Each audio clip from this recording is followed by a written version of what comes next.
I guess the talks are doing two things. The talks are giving, hopefully, an elegant and absorbing account of a significant part of the Christian faith. But then the part that people remember most about them is the insertion of 4 or 5 elements of what's been referred to in the earlier part of the session into those talks. And that requires the storyteller, as we call the person who gives the talk, to pay a different kind of attention to what people are saying. And it shows why you need 2 leaders, because what the host is doing is chairing the meeting, as it were, and allowing silence and reminding people not to respond to each other's wonderings. Where the storyteller is participating, but their main job is to listen with the heart to what people are saying. They're very well aware of what they're about to say in the talk, and rather than write things down, which really just doesn't work, they need to be able to retain in their heart what's just been said. They don't even have to name people when they're inserting people's comments into the talk, because everyone's just heard it 10 minutes ago and it's left the same impression on everybody. So it's, as we were just hearing, or even not even a reference, just a glancing kind of touching and blessing of what's just been said, as covering the same usually emotional territory as what's in the talk. And that's what people find the most transformative, because it mirrors exactly what takes place in our relationship with God, which is we have our small story, we have God's larger story, and in Christ, God brings our small story to be part of this larger story with a much more expansive beginning and a much more expansive ending.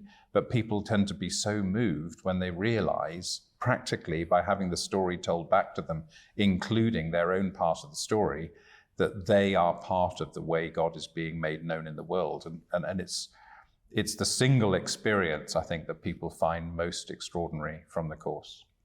I think people sometimes, when they come to train in doing this, worry about this part more than anything else. And it is hard. It's hard to get into this idea of weaving in stories fresh. And we make no apology for that. We want to train people through the training that we offer to become the type of people that weave in stories. But to me, it really started with the idea of what is a good funeral visit and a good funeral sermon. We were trying to create a course that would work for small churches, and we're thinking, what resources, what abundance do every small church have?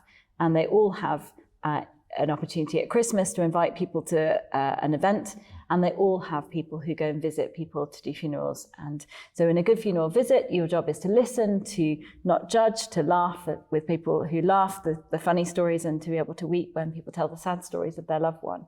And then in the funeral sermon, your job is to weave those stories into the story of Jesus, so that people really feel that God has space for their loved one, and that the stories of their life have a place within the story of God. And so we wanted to do this not at the end of someone's life, where they can hear about someone else's story being woven in, but actually in the middle of their life, as they are telling the stories that would be the stories that mark their life, and they would discover that has a place within the story of God.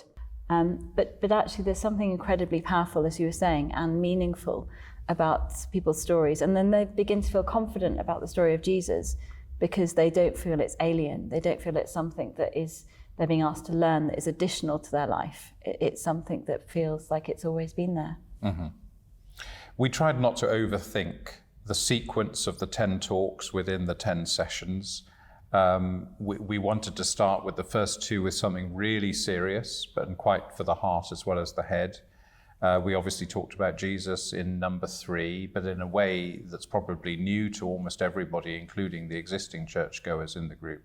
But the 2 crucial sessions really are the one on the church and the one on the cross. The one on the church is about 4 sessions in. And the crucial thing about the church talk is that people are realizing that what the storyteller is describing is the experience they are having in the group. And then the cross one is particularly significant for people who come from a conservative theological background, possibly felt rejected by that, or they'd outgrown that in some way, and are coming back to give Christianity another chance, and this gives them a very, very different picture. Yes, what happens on the cross is just as important as what they'd been taught before, but in a very, very different way, in a way much more consistent with the ethos of the group. And we found that those are the two. The other ones, I'm not going to say it doesn't matter what the theme is, but the shape and the form of the course is so much more significant than the content, because they're supposed to really more or less be identical. So don't go looking for some mysterious theological theory about why we've organized the sessions. We've really just done it through trial and error, and what we felt went well after the next one. But 4 and 7 are probably the key ones as far as the reaction from the group is concerned. And over the 10 weeks, you really do get a spread of growth through all the different aspects of Christian theology, from prayer to being church, to reflections on the cross and resurrection. Suffering as well. Suffering. And I think that this idea of being with, and the sort of the theology of being with, is really central to what we say. We ask people to not add in different talks, because actually the talks just fit with the practice.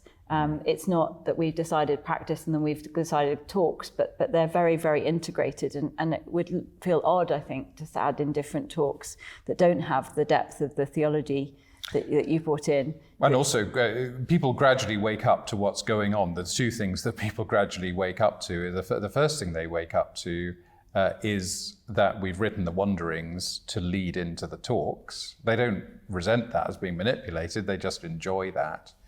And then they also wake up to this discovery that what's going on in the room, on the Zoom, is exactly what we're describing Christianity and the church are, that they have already experienced it.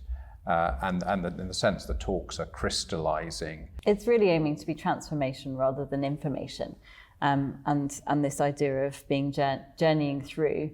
Often people are anxious, or sometimes people are anxious when they come to lead this course, that what happens if these talks are too deep for people, if they're too intellectual or whatever. But actually we've done it with lots of different people in lots of different settings. And the freedom that we give people just to take something from that to listen with the heart, and to be formed over the 10 weeks rather than to feel anxious that they didn't understand point 2 of the second talk. And the expansiveness of that. But there's always more within these talks.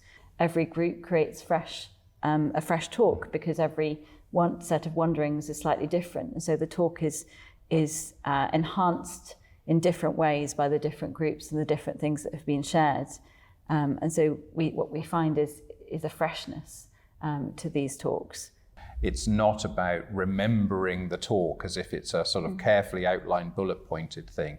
It's about how you felt during the talk and how you felt about being drawn into the talk through the examples. So that's a little bit about how the talk works.